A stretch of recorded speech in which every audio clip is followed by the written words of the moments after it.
ಬಂಧುಗಳೇ ನಮಸ್ತೆ. ಇಂದು ನಾವು ಬಂದಿರತಕ್ಕಂಥದ್ದು ಬೇಗೂರು ನಗರದಲ್ಲಿರ್ತಕ್ಕಂಥ ಶ್ರೀ ಕೃಷ್ಣ ಗೋಶಾಲೆಯಲ್ಲಿ ಒಂದು ಪುಸ್ತಕ ಬಿಡುಗಡೆ ಕಾರ್ಯಕ್ರಮ ಹಾಗೂ ಗೋಪೂಜಾ ಕಾರ್ಯಕ್ರಮದಿಂದ ಶುರುವಾದ ಈ ಕಾರ್ಯಕ್ರಮ. ಅದೇ ರೀತಿ ಒಂದು ಪುಸ್ತಕ ಬರೆದಿರ್ತಕ್ಕಂಥ ಲೇಖಕರು ಲೋಕೇಶ್ ಜಿ ಅವರು ಇಲ್ಲಿದ್ದಾರೆ. ಅವರು ಈ ಪುಸ್ತಕ ಬರೆಯೋದಕ್ಕೆ ಏನು ಕಾರಣ, ಸರಿನಾ, ಈ ಪುಸ್ತಕದ ಮುಂದಿನ ಯುವ ಪೀಳಿಗೆಗೆ ಯಾವ್ದಾದ್ರು ಒಂದು ಭಾವಾರ್ಥ ಇದೆಯಾ, ಅವ್ರಿಗೆ ಏನಾದ್ರು ಕೊಡುಗೆ ಇದೆಯಾ ಈ ಪುಸ್ತಕದ ಮುಖಾಂತರ, ಅವನ್ನೇ ಕೇಳೋಣ ಬನ್ನಿ ಬಂಧುಗಳೇ. ಸರ್ ನಮಸ್ತೆ. ಮೊದಲಿಗೆ ನಾವು ಶ್ರೀಕೃಷ್ಣ ಗೋಶಾಲೆಯಲ್ಲಿ ಪುಸ್ತಕ ಯಾಕೆ ಬಿಡುಗಡೆ ಮಾಡಬೇಕು ಅಂತ ಯೋಚನೆ ಮಾಡ್ತೀವಿ ಅಂದ್ರೆ, ನನ್ನ ಚೊಚ್ಚಲ ಕೃತಿ ಸಂಸ್ಕೃತಿ ಸುವರ್ಣ ಸೂತ್ರ. ಈ ಚೊಚ್ಚಲ ಕೃತಿ 33 ಕೋಟಿ ದೇವತೆಗಳು ವಾಸ ಮಾಡುವಂತ ಗೋಶಾಲೆ ಇದೆ. ಈ ಗೋಶಾಲೆಯಲ್ಲಿ ನಾವು ಬಿಡುಗಡೆ ಬೇಕು ಅಂತ ಯೋಚನೆ ಮಾಡಿದ್ವಿ. ಮತ್ತೆ ಈ ಕೃಷ್ಣ ಗೋಶಾಲೆಯಲ್ಲಿ ಸುಮಾರು 28ಕ್ಕೂ ಹೆಚ್ಚು ತಳಿಗಳು, ದೇಶಿ ತಳಿಗಳಿವೆ. ಆ ದೇಶಿ ತಳಿಗಳನ್ನ ನಾವು ಜನಗಳಿಗೆ ಪರಿಚಯ ಮಾಡಿಸೋದು ಇನ್ನೊಂದು ಉದ್ದೇಶ ಇತ್ತು. ಯಾಕೆಂದ್ರೆ ನಮ್ಗೆ ಒಂದು ಪುಸ್ತಕ ಬಿಡುಗಡೆ ಅಂದ್ರೆ ಒಂದು ಮಂದಿರದಲ್ಲ, ಒಂದು ಕಲಾ ಮಂದಿರದಲ್ಲ ಪುಸ್ತಕ ಬಿಡುಗಡೆ ಮಾಡ್ತೀವಿ, ಹೊರಡ್ತೀವಿ. ಆದ್ರೆ ಇತ್ತೀಚಿನ ಮಕ್ಕಳಿಗಾಗಿ, ಜನಗಳಿಗಾಗಿ ಈ ದೇಸಿ ಗೋಳುಗಳನ್ನ ನೋಡ್ಬೇಕಂದ್ರೆ ಹಳ್ಳಿಗಳೆಲ್ಲ ಸಾಮಾನ್ಯ ದೇಸಿ ಗೋಗಳು ಕಂಡು ಬರಲ್ಲ. ಅಂತ ಒಂದು ವಿಷಯದಲ್ಲಿ 28 ದೇಶಿ ಗೋತಳಿಗಳು ಏನಿದೆ, ಇಂಥ ಶ್ರೀ ಕೃಷ್ಣ ಗೋಶಾಲೆಯಲ್ಲಿ ಪುಸ್ತಕ ಬಿಡುಗಡೆ ಮಾಡಿದ್ರೆ ಬರುವವರಿಗೆ ದೇಶಿ ಗೋತಳಿಗಳ ಬಗ್ಗೆ ಒಂದು ಪರಿಚಯ ಆಗುತ್ತೆ. ಮತ್ತು ಈ ಸಂಸ್ಕೃತಿ ಸುವರ್ಣ ಸೂತ್ರ ಅಂತ ಏನಿದೆ, ಒಂದು ಸನಾತನ ಜೀವನದ ಒಂದು ಅರಿವು ಅನ್ನೋದು ಏನು ಕೊಟ್ಟಿದೆ, ಆ ಸನಾತನ ಜೀವನಕ್ಕೂ ಮತ್ತು ಈ ದೇಶಿ ತಳಿಗೂ ಒಂದು ಅವಿನಾಭಾವ ಸಂಬಂಧ ಇದೆ. ಯಾಕೆಂದ್ರೆ ದೇಸಿ ಗೋತಳಿ ಇಲ್ಲ ಆದ್ರೆ ಸನಾತನ ಸಂಸ್ಕೃತಿ ಇಲ್ಲ, ಸನಾತನ ಸಂಸ್ಕೃತಿ ಇಲ್ಲ ಅಂದ್ರೆ ದೇಸಿ ಗೋತಳಿಗಳ ಇಲ್ಲ. ಹಾಗಾಗಿ ಎರಡಕ್ಕೂ ಒಂದಕ್ಕೊಂದು ಲಿಂಕ್ ಇರೋದ್ರಿಂದ ಈ ಕೃಷ್ಣ ಗೋಶಾಲೆಯಲ್ಲಿ ಬಿಡುಗಡೆ ಮಾಡ್ಬೇಕಂತ ನಾವು ನಿಶ್ಚಯಿಸಿ ಇಲ್ಲಿ ನಾವು ಬಿಡುಗಡೆ ಮಾಡಿದ್ವಿ. ಮತ್ತು ನೀವು ಇನ್ನೊಂದು ಕೇಳಿದ್ರಿ, ಈಗಿನ ಪೀಳಿಗೆಗೆ ಏನು ಈ ಪುಸ್ತಕ ನಿಮ್ಗೆ ವಿಷಯ ಕೊಡುತ್ತೆ ಅಂತ. ನಾನು ಈ ಪುಸ್ತಕದಲ್ಲಿ ಎಲ್ಲರ ವಿಷಯಗಳನ್ನ ಏನು ಹೇಳಕ್ ಹೋಗ್ಲಿಲ್ಲ. ಯಾಕೆಂದ್ರೆ ಇರೋ ವಿಷಯಗಳನ್ನೇ ಸಂಕ್ಷಿಪ್ತವಾಗಿ ಮತ್ತು ವಿಸ್ತಾರಕೃತವಾಗಿ ನಾನು ಹೇಳ್ತಾ ಹೋದೆ.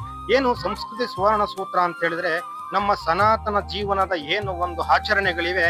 ಒಂದು ಉದಾಹರಣೆಗೆ, ಗರ್ಭದಾನದಿಂದ ಹಿಡಿದು ಅಂತ್ಯಷ್ಟಿವರೆಗೂ ನಾವು ಮಾಡುವಂತ ಷೋಡಶ ಸಂಸ್ಕಾರಗಳು ಏನಿದೆ, ಆ ಸಂಸ್ಕಾರಗಳು ನೋಡುವವರೆಗೆ ಅದು ಒಂದು ಏನ್ ಹೇಳ್ತಾರೆ, ಅದು ಒಂದು ಮೌಢ್ಯಾಚರಣೆ ಅಂತ ಹೇಳ್ತಾರೆ. ಅದು ಮೌಢ್ಯಾಚರಣೆ ಅಲ್ಲ. ಆ ಸಂಸ್ಕೃತಿಯಲ್ಲಿ ಒಂದು ವೈಜ್ಞಾನಿಕ ಹಿನ್ನೆಲೆ ಇದೆ.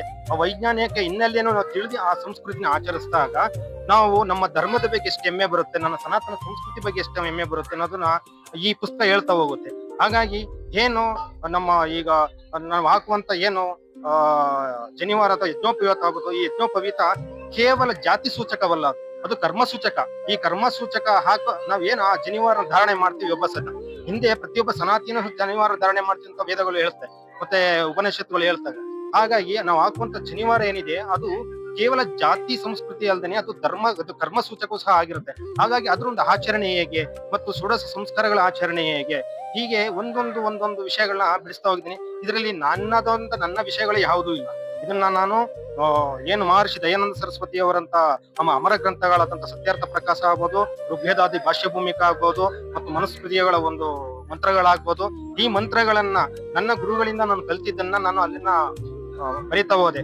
ಹಾಗಾಗಿ ಇದರಲ್ಲಿ ನನ್ನದೊಂದು ನಾನು ಬರೆದಿದ್ದು ಉತ್ಪ್ರೇಕ್ಷಣೆ ಇಲ್ಲ, ಇರುವುದನ್ನ ಈಗಿನ ಸಮಾಜಕ್ಕೆ ಎಷ್ಟು ಬೇಕು. ಹೇಗೆ ನಾವು ಈಗಿನ ಸಮಾಜ ಏನಾಗಿದೆ, ನೀವು ಕಂಡಂಗೆ ಈಗ ಸಾಮಾಜಿಕ ಜಾಲತಾಣಗಳಿಗೆ ಎಲ್ಲ ಅಡಿಕ್ಟ್ ಆಗಿದ್ದಾರೆ. ಪುಸ್ತಕ ಓದೋ ಸಂಸ್ಕೃತಿನೇ ಕಮ್ಮಿ ಆಗಿದೆ. ಪುಸ್ತಕ ಅಂತ ಅಂದ್ರೆ ಒಂದು ಶೋಕೇಶ್ ಇಡೋ ಒಂದು ಶೋಪೀಸ್ ಆಗಿದೆ. ಹಾಗಾಗಿ ಈ ಪುಸ್ತಕನು ಅತಿ ಚಿಕ್ಕದಾಗಿ, ಚೊಚ್ಚಲ ಕೃತಿ ಅದನ್ನ ಅತಿ ಚಿಕ್ಕದಾಗಿ ಎಲ್ಲರೂ ಸಹ ಒಂದು ಕಡಿಮೆ ಸಮಯದಲ್ಲಿ ಇದನ್ನು ಓದಬೇಕು ಅನ್ನೋದನ್ನ ನನ್ನ ಅನಿಸಿಕೆ. ಹಾಗಾಗಿ ಈ ಸಣ್ಣ ಕೃತಿಯಾಗಿ ಇದನ್ನ ನಾನು ಹೊರಗಡೆ ತರಕ್ಕೆ ಪ್ರಯತ್ನ ಪಡ್ತೀನಿ. ಸರ್, ಇನ್ನೊಂದು ಕ್ವಶನ್ ಇದೆ. ಈ ಪುಸ್ತಕಕ್ಕೆ ಒಂದು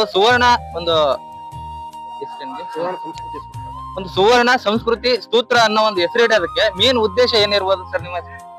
ಏನು ಸಂಸ್ಕೃತಿ ಸುವರ್ಣ ಸೂತ್ರ ಅಂತ ಇದೆ, ನಾವು ಮಾಡುವ ಸಂಸ್ಕೃತಿ ಆಚರಣೆಗಳೆಲ್ಲ ಚಿನ್ನದ ಆಚರಣೆಗಳು. ಆ ಚಿನ್ನದ ಆಚರಣೆಗಳ ಸೂತ್ರವೇ ನಾವು ಒಂದು ವೇದ ಆಗ್ಬೋದು, ವೇದದ ಮಂತ್ರಗಳಾಗ್ಬೋದು, ಮತ್ತು ಉಪನಿಷತ್ ಮಂತ್ರಗಳು, ಇವೆಲ್ಲವೂ ನಮ್ಮ ಜೀವನಕ್ಕೆ ಅಳವಡಿಸಬೇಕಂತ ಚಿನ್ನದ ಎಳೆಗಳು.